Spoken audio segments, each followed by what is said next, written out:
용산 대통령실 민원실 출입구에서 압수수색을 나섰던 경찰관들이 빈 상자와 가방을 들고 빠져나옵니다. 윤석열 전 대통령 체포 저지 혐의를 수사하기 위한 압수수색 시도가 대통령 경호처의 저지로 무산되자 발걸음을 돌린 겁니다. 대통령실과 한남동 공관촌 출입구에서 압수수색을 시도하며 대통령 경호처와 대치한 지 10시간 반 만입니다. 압수수색 대상에는 대통령 집무실 CCTV와 대통령 경호처 사무실, 비화폰 서버, 경호처장 공간 등이 포함됐습니다.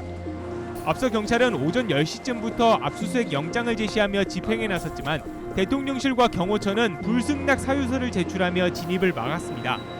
경호처는 군사상 기밀 및 공무상의 이유로 집행에 협조할 수 없다며 형사소송법 110조와 111조 조항을 이유로 내세웠습니다. 경찰은 경호처가 비화폰 서버 등 자료를 임의 제출 방식으로 최대한 제출하기로 했다면서 임의 제출 방식과 절차에 대해선 계속 협의하기로 했다고 설명했습니다. 압수할 물건이 분량이 상당하기 때문에 임의 제출 방식과 시기와 절차에 대해서 지속적으로 협의하기로 했습니다. 하지만 경찰이 6번째 압수수색마저 실패하면서 책임론을 피할 수 없다는 비판도 나옵니다.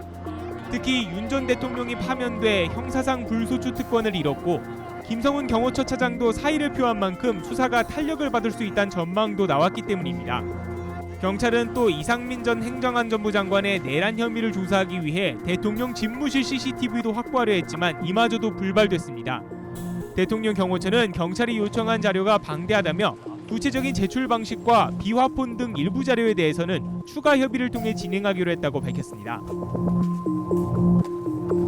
근데 이게 지금 저희가 이 계엄 사태 때부터 쭉 돌아보면 이 뭐 대통령실, 뭐 공관 이런 데를 상대로 압수수색 시도가 한 6번이나 있었어요. 네. 매번 같은 이유로 네, 불발이 되고 있는 상황입니다. 아, 이게 막는 건 누가 막는 거예요, 도대체? 아, 그러게요. 누가 막을까요? 누가 막을 누가 수 배후에 있을까요? 아니 네. 경찰이 갔는데 네. 지금 뭐 대통령이 있는 것도 아니고 그렇죠. 누구의 의지로 누구의 결정으로 이렇게 막고 안 내줄 수 있는 거예요? 이게 형사소송법 110조에 보면 네. 군사상 비밀을 요하는 장소에는 책임자의 승낙 없이는 압수수색을 못하도록 돼 있어요. 뭐 그럴 수 그러면 있죠. 이제 책임자니까 과연 누가 책임자이냐 인 건데 뭐 아무래도 지금까지 있는 김성훈 차장이 와. 책임자의 역할을 하면서 승낙을 거부하고 있다라고 보는 것이 합리적인 것 아니, 같죠. 그만둔다면서 이 사람도. 그러니까요. 그리고 네. 이제 근데 이제 그 형사소송법이 승낙을 거부할 수 있다라고 되어 있지만 이 네. 항에 보면 국가의 중대한 이익을 해야 하는 경우에만 승낙을 거부할 수 있는 거고 예. 중대한 이익을 해야 하는 경우가 아니면 승낙해줘야 되게 되어 있어요. 그러면 사실상 이 부분은 그냥 만연히 대통령실이니까 여기는 군사상 비밀을 다루는 곳이니까 안 됩니다 할 게 아니라 어떤 중대한 이익을 침할 가능성이 있는지에 대해서 구체적으로 소명을 해야 됩니다. 근데 그런 거 없이 이렇게 계속 거부하고 있는 것 이러면은 사실상 대통령실은 영원히 압수수색할 수 없다 이런 얘기밖에 안 되는데 가면 뭐 PC 안에 있는 무슨 파일이라든지 그렇죠. 언제부터 언제까지 썼던 뭐 PC 안에 있는 어떤 거라든지 네. 아니면 뭐 집에 문서라든지 뭐 다이어리 뭐 업무상 수첩이라든지 이렇게 좀 수사상 필요한 특정을 것들. 해요. 네. 영장에 PC도 그냥 요새는 그냥 PC라고 안 돼요. 못 하잖아요. 그렇게 하면 안 PC 돼요. 안에 들어있는 어떠한 주제에 해당하는 그쵸? 파일. 뭐 검색어라든지 뭐 예. 파일명이라든지 아니면 직박구리 기간을 폴더 안에 있는 뭐. 그렇죠. 네. 직박구리 폴더 안에 뭐가 있나요? 그- 뭐 위험한 게 있는 것 같은데 죄송합니다.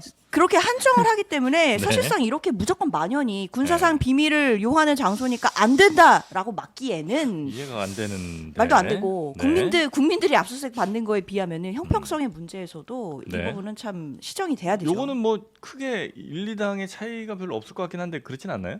어떻습니까? 그게 이제 압수수색과 관련해서는 네. 사실은 이게 정치적으로 힘이 있는 집단이라든가 뭐 그게 옛날엔 청와대 지금 용산이죠. 그리고 또 여야당 네. 다들 사실은 또 언론사 이런 데서는 압수수색 영장이 나와도 바로 이것을 응하지 않고 반대해왔던 그런 수많은 그 전례들이 있어요. 네. 예를 들면 민주당 같은 경우도 과거에 이제 대장동 사건과 관련해서 정진상, 김용 뭐 이런 분들과 관련해서 민주연구원 당사 매칭에 있는 민주연구원 압수수색하겠다 그러니까 민주당에서 그 의원들이 앞에서 스크럼 시위를 하면서 짠다든지. 스크럼을 짜서 막았어요. 네. 계속 막으면서 이제 못하게 하다가 나중에는 이제 지금 얘기하신 대로 이제 임의 제출 형식으로 들어가서 특정 부분에 대해서 제출을 하겠다 이렇게 된 적이 있고 네. 국민의힘 그 경우도 그 뭐 국민의힘 막지는 않았지만 예. 그 명태균과 관련해서 압수수색이 들어왔었어요. 그쵸. 창원지검에서. 음. 그래서 그때 이제 와서 당 조직국이나 이런 데서 기조국이랑 기조국, 네, 조직국 뭐 이런데 압수수색을 하는데 네. 그때는 이제 변호사 입회 하에 어떤 거를 가져가겠다 해서 그걸 가져갔던 그런 경험이 있습니다. 그러니까 그 지금 경호처가 얘기하는 대로 군사상 직무상 기밀 서류가 있는 것은 맞죠. 그 맞긴 맞는데 그렇다고 해서 이것을 뭐 무작정 막겠다라는 것은 옳지 않다고 봐요. 네네네. 왜냐하면 더구나 이제 그 지금 논의되고 있는 사안이 내란죄라는 어찌 어마무시한 그런 큰 범죄와 관련된 것이냐 안 되는 것이냐이기 때문에 네. 변호사 입회 하에 그 특정해서 어떤 자료 예를 들면 비화기에 몇 시에 몇 시까지 뭘 한다라든가 뭐 누구 대상으로 통화한 내용이라든가 뭐 이런 것들을 좀 특정을 해서 그것을 제출을 하는 것이 네. 다시는 우리 이 대한민국 역사에서 그 비상계엄과 같은 불법적인 비상계엄과 같은 비극적인 상황이 되풀이되면 안 된다는 것을 보여주기 위해서라도 적절한 협조가 필요하다. 경호처는 비화폰 서버 압수수색도 5차례나 가로막았습니다.